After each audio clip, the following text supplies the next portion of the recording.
called an OTU, Overseas Training Unit, and we went to Ardmore, Oklahoma, and that's where we completed our training. We actually flew with your crew that you were going to go overseas with, and we still went on training missions. We had to be able to, being a radio operator, let's say you were flying on a mission and you lost your way, which wasn't hard to do because you were flying over strange territory. And if the pilot would tell you, I can't quite locate where I'm at, you had to, using some of the devices that we had,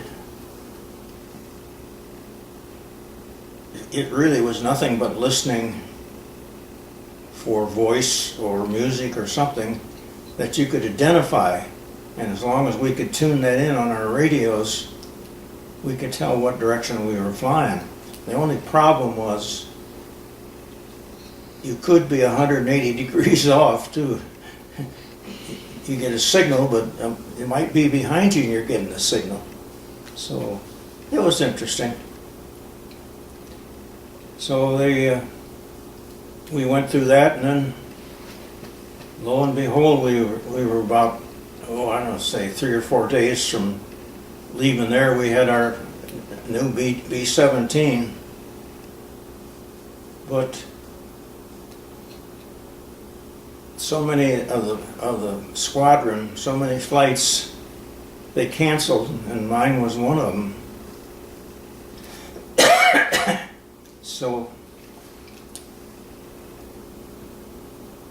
they just took us and sent us back to our barracks, and we sat there for another 3 months and did nothing,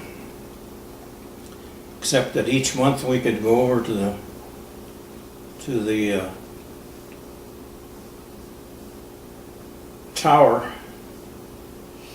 and sign up so we could fly, because when you were on flight status, if we flew 4 hours a month, we then qualified for flying pay, which was 50% of our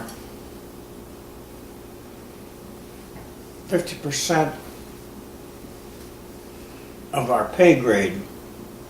So if you were on a pay grade of $100, then you made $150. So that was a 50% increase. So we made sure that we got our flight time in. I remember one time, I think there was about 3 of us. We went over, and of course you didn't have anything to do, so we just went into the radio room and laid on the floor and virtually go to sleep. So we knew we were about ready to come back to the base.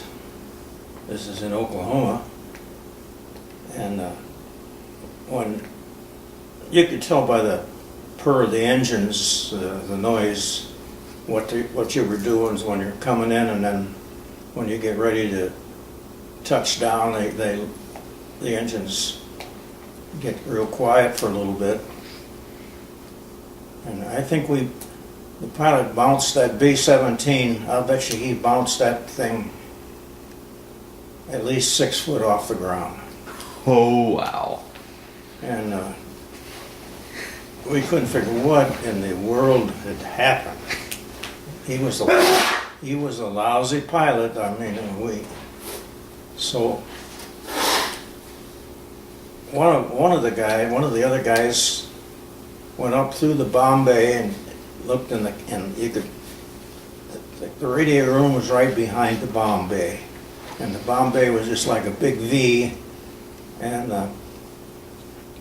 big girders through there. So one of our buddies went up and looked ahead, and he looked into the pilot's compartment, and he see why we bounced. The pilot was landing blind, only directions from the tower, In other words, you're down, lose another 15 feet, 10 feet, you're gonna touch, now touch. And that's why you bounced it. But we made it. Why was he landing blind? Big pardon? Why was he landing blind? Part of their training. Oh. They might come in at nighttime, returning from a bombing mission with no lights, and of course, there was no lights being used on those bases if you were in a foreign country. The 8th Air Force, which we were in, I would have went to London, England. That's where we were headed. And at nighttime you had no lights whatsoever. The whole country was, at nighttime was dark, and that was so that the enemy couldn't bomb you and had a specific target. Right. Do you remember any of your crewmates? Oh, I remember them. In fact, one fellow, he had been in this Air Force before for some time. He was married, and he had his wife with him. They lived off base, and he was allowed to do that. And he was a staff sergeant, nice guy. And after I got home one night, my phone rang, and it was him, Sergeant Giles, Giles, and I don't remember what he was selling anymore, but he was going through Fremont, and he had my address, and he looked it up in the phone book, and he called me. So my wife and I, we went out and we had a couple beers, and it was good to see him. He went on. I never heard from him again. Never heard from anybody else. I'll take it back, I did have a letter from one of my instructors, the fellow that I used to, at Sioux Falls, South Dakota.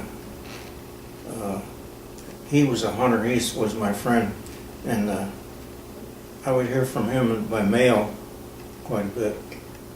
Never did see him though. That's one of the things that you regret as you get older.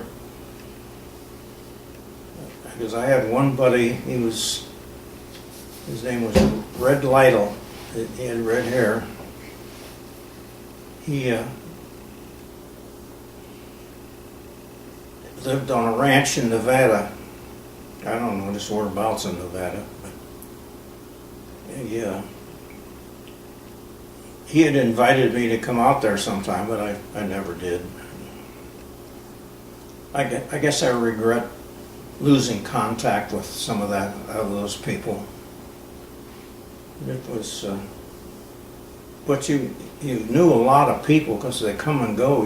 Every place you go, you add people or lose people. So it's interesting.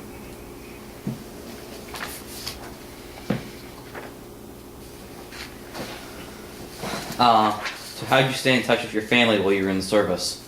Mail, write letters home, mom and dad, and my sister. And I didn't have any brothers. And I would write a couple times a week. Mail was at no cost. To all we had to do in the service was put our return address on the envelope, private such and such, whatever it was, and it was free mail, so that was a good deal. Do you remember what the food was like? Big pardon? Do you remember what the food was like? The food? Yes. Yeah, it was edible. It was, sometimes some things were good.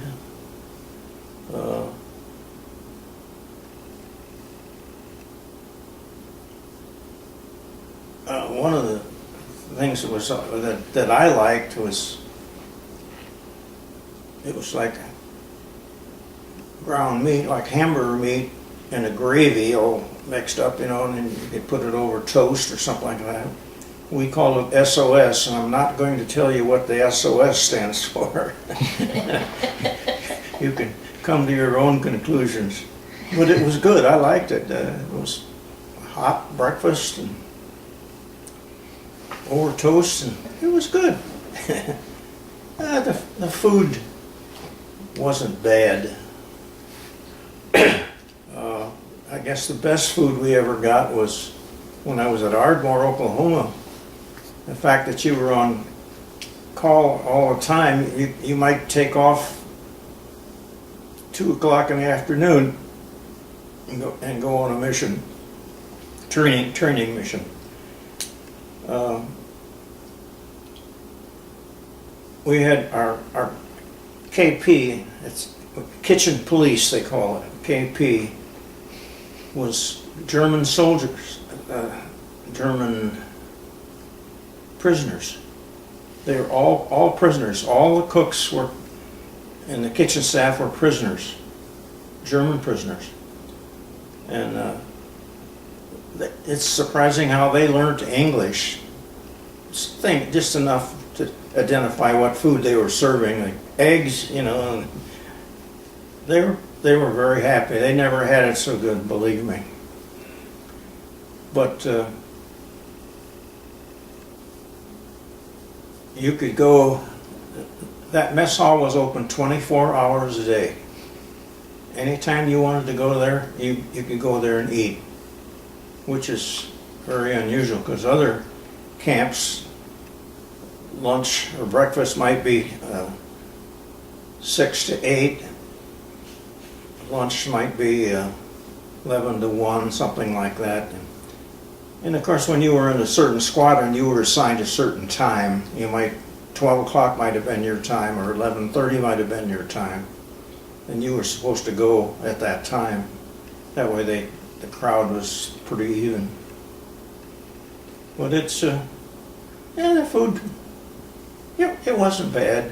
We used to joke on Thanksgiving, where they ever found these buzzards with legs that long, this is a turkey?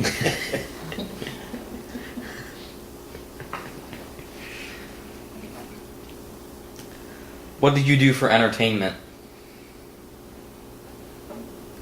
Well, you really didn't, we didn't do much. You might go to town on the weekend. You always had Saturdays and Sundays pretty much always off. Not all the time, but most of the time. And we might go to town. Some of the places, like the first time we went through training in Keeslerfield, Mississippi, I never went into town once. Not once. I didn't care much about beer. I wasn't a drinker. Just didn't go to town. But then later on, we'd go to the nearest town. In Keeslerfield, the second time around I was there, one of my buddies had a car, a Chevy or Ford Coupe. And we could get 4 guys in there, like sort of crowded. So we went to New Orleans from Keeslerfield, that's Biloxi, Mississippi, was about 100 miles approximately. And we went there, and this was this was the second time we were back there. It was 1946. It was the first year for Mardi Gras. Now they hadn't had a celebration of Mardi Gras for, I guess, 4 or 5 years. And that was a wild party, I'm telling you. That was a wild town. But everybody was happy.